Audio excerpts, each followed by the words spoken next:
Greenland విలీనం రాష్ట్ర హోదా పేరుతో ఇప్పటికే అమెరికా రిపబ్లికన్ చట్టసభ సభ్యుడు ర్యాండ్ ఫైన్ అయితే బిల్లు ప్రవేశపెట్టేయడం జరిగింది.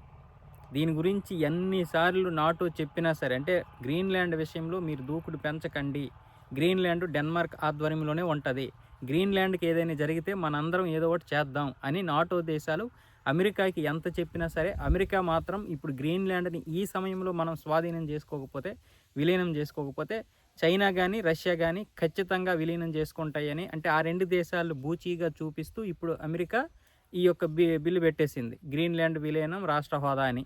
57,000 మందికి అవసరమైతే $1,00,000 కూడా ఒక్కొక్కరికి ఇద్దామన్న విధంగా కూడా ట్రంప్ ఒక ప్రపోజల్ చేశాడు.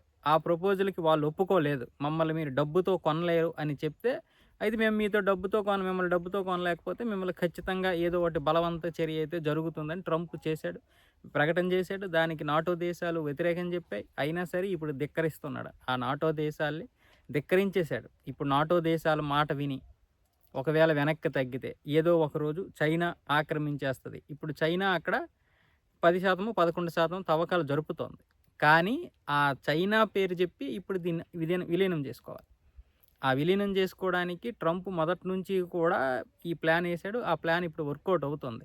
అయితే ట్రంప్కి భయపడో లేకపోతే విలీనం చేసుకోవాలనో తెలియదు, కానీ మొత్తానికి అమెరికా ప్రజలు అలాగే చట్టసభ సభ్యులు కూడా ఇప్పుడు ట్రంప్ చెప్పిన మాటకైతే అందరూ కూడా గ్రీన్ సిగ్నల్ ఇచ్చారు. కరెక్టే, విలీనం చేసుకోవాలి.